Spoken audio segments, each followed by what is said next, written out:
everyone. I hope y'all are having a great day so far.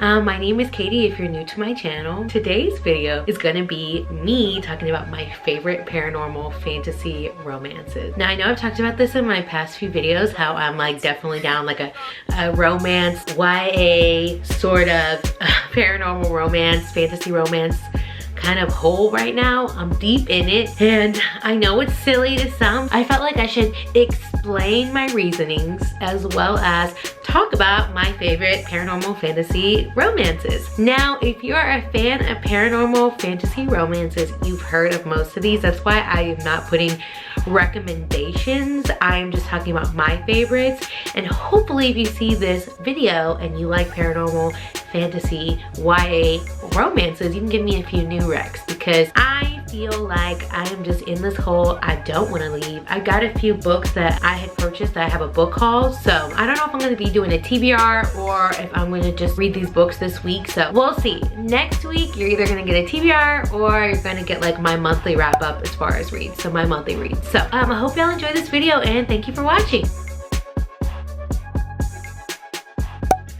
Okay, so I feel like I should start out by talking about why I like this genre. And I'm gonna keep this brief because I've got a lot of books to talk about, but I really love this genre because I think the worlds are so interesting. How the authors can dive in and flesh out each world and flesh out each character. It's just so interesting to me, and there's something going on.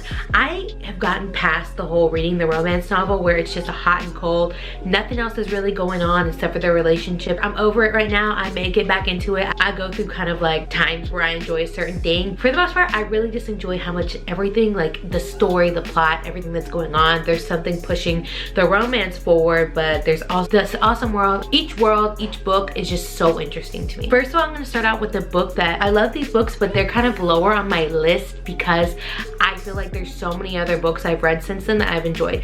First thing I also want to say is some of these are really just trashy. Like, do not get me wrong, like these are not going to be Pulitzer Prize kind of books, but I still love them. I love the authors. Be forewarned that if you're looking for a book that is not paranormal, that is not fantasy, I would just go ahead and not pick them up because there's no reason to be upset by something that you don't need to be upset by. First thing I'm going to talk about is Beautiful Creatures. One of the first books that I had read whenever my husband was on his deployment. If you watched my last video, that is one of the things that really got me back into reading. Basically, this book is set in the South with Ethan and Lena. So Ethan is just a human boy and he meets Lena. What you find out is that Lena is a caster.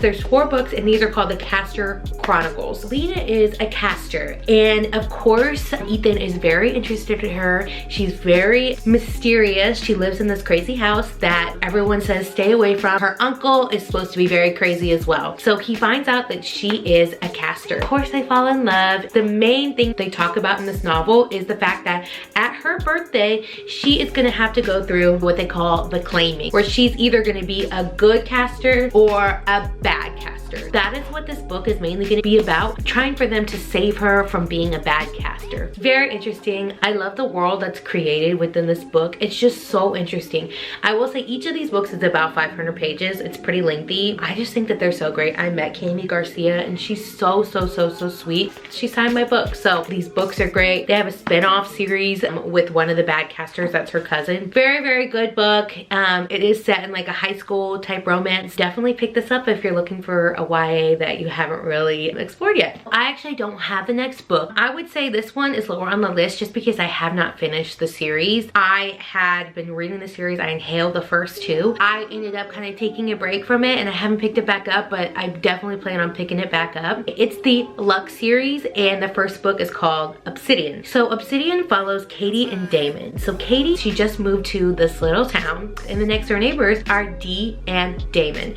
So that's who this follows. Katie is a human girl and it follows her relationship with Damon. It's a bit of an enemies to lovers because Damon doesn't really want Katie in his life. Basically, she befriends his sister and he tells his sister, do not be around her. I do not want her in our lives. You are trying to figure out why does he not like her? Well, it turns out that he's an alien. Whenever I first read this plot, it took me so long to actually decide to pick up this book because I was like, aliens? I could do a witch, we could do a vampire, werewolf. Aliens was not for me. me, but I was definitely wrong. It is so good. It's by Jennifer L. Armentrout, who I absolutely love. If you've ever done any of her kind of book conventions, she does a Polycon. She is just so sweet. I want to tell a quick story. So I got like the VIP tickets, and there was a VIP book signing, which was a day before the regular signing, and the VIP book signing was about to be over, and I was so concerned I wasn't going to get to meet her because I wasn't going to go the next day. So I was so concerned I wasn't going to get to meet her. I was worried because I was still at the bottom of the list because you have to go by numbers. Well, she stayed and she signed every single person's book that was in the line, even though it was over with. Another thing I want to say about Jennifer L. Armentrout is that with her book convention, it's called a Polycon, she puts in so much of her own time and money to get this stuff going, and it's just amazing the things and the sacrifices that she makes in order to make this like such an awesome experience for everybody. Unfortunately, this year it was canceled, and next year they're not going to have it, but the year after that I'm going to be there. If you are interested in a book convention, I would definitely suggest a Polycon. Back to the actual stories. Damon and Katie, they are a bit of an enemies to lovers sort of situation. So Katie is attacked and Damon saves her, and that is how she figures out that he is an alien. I love this book because I love Damon. It's so interesting. The alien thing I wasn't going to be about, but it's so interesting. I love Damon as a character. I just think it's so good. There are a lot of books, and then there's a spin-off, so she's very good. Jennifer L. Armentrout writes a lot of paranormal, a lot of fantasy romances. Check her out. She's very good. I got a book that I'm going to start, another series I'm going to start with her, so I'm really excited about it. The next book I'm going to talk about, I really loved. I love these books. I finished all of the books. It's higher on the list. It's also not the highest on the list. Hush Hush. Now, I know there are some problematic themes. I know a lot of people have a problem with Hush Hush. I personally loved it. I did not think I was gonna love it, but I absolutely love the Hush Hush books. There's 4 books. I freaking devoured them. I read them all in like a week. They are just so good. I was also reading the Fallen books. They do not compare. If you're gonna read a Fallen Angel sort of book series, then you need to pick this one up. It's very well known. Like, this isn't something that's brand new. I'm gonna let you know. Of course, they're in high school. A lot of these are set in high school. Sorry about it. If that's not your jam, then sorry. Nora lives with her mom, and she meets this guy, Patch.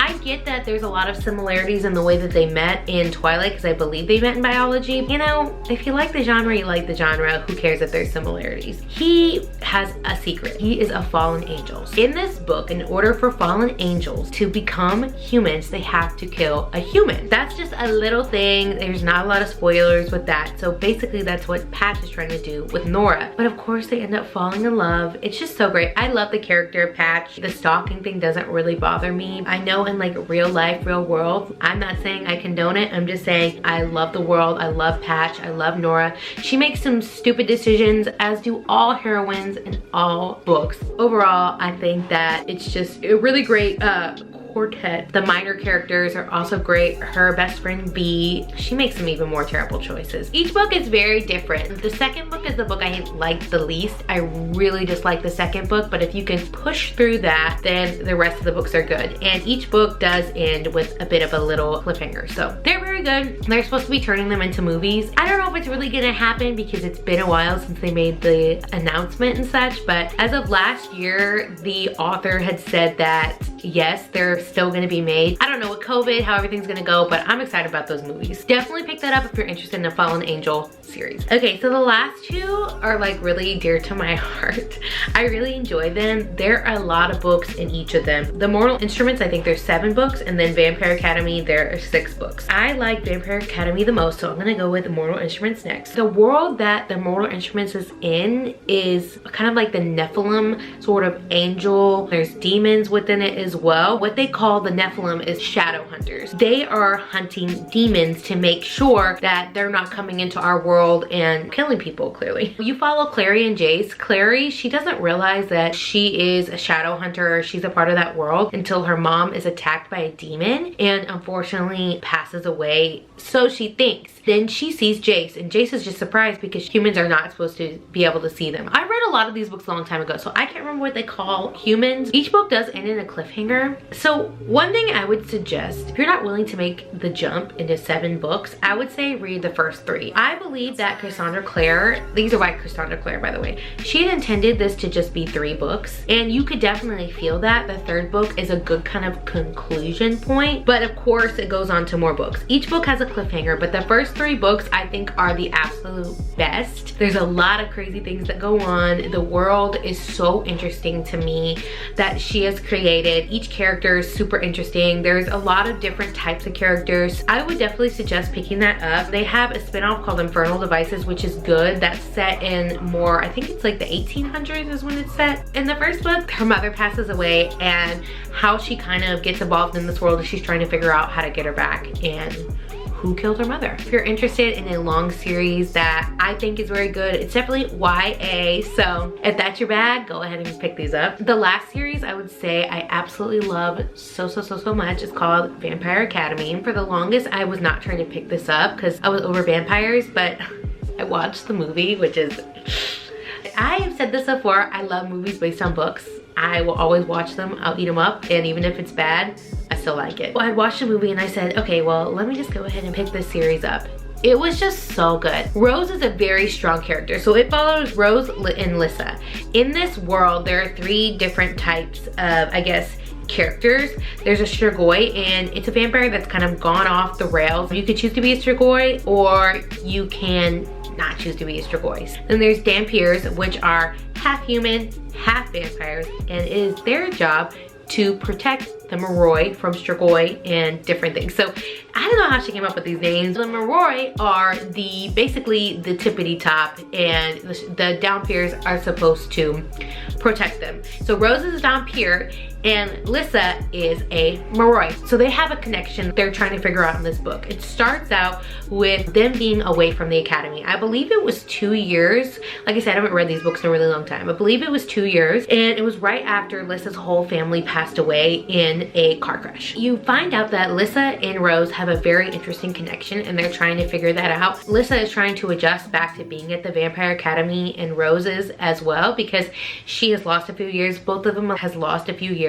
Another thing they're trying to figure out is Lissa has something going on, and each vampire is supposed to pick an element that they are perfecting. Well, Lissa has not picked an element, but it's also taking a really huge toll on her, and she has to be able to figure out how to control it. It's so good. My favorite part is so Rose, whenever she comes back, of course, she's trying to catch things up. They make her do extra lessons with Dimitri. And Dimitri is just so dreamy. I just love Dimitri. Their relationship is so cute. I enjoy it. The first book is kind of budding, and then as you move on forward, their relationship moves forward. I will say I love Rose as a character. I think in the beginning, some of her decisions are a little immature, but I think that reflects her age. I just think it's so good. And then Lissa and Christian. Christian is another Moroi, and his power, I think, is fire. I really like these. There's 6 books. Each book ends in a cliffhanger. It's just so good. So I love the world. I think it's so interesting. One of my favorite all-time paranormal romances. So I just want to kind of move on quickly to 2 of my honorable mentions. Half-Blood. This is another Jennifer L. Armentrout. I'm 5 books in. I needed to take a break because my heart was beating. I needed a break from it, but it is so good. I love these books. They have kind of a similar start as Vampire Academy, but this is Greek mythology. I don't want to go into it, but it's very similar. We have Alexandria and Aiden. So Alexandria also has to come back to what they call the Covenant, and she has to train with Aiden. And of course, a love story ensues, but I can't really get into all of the details because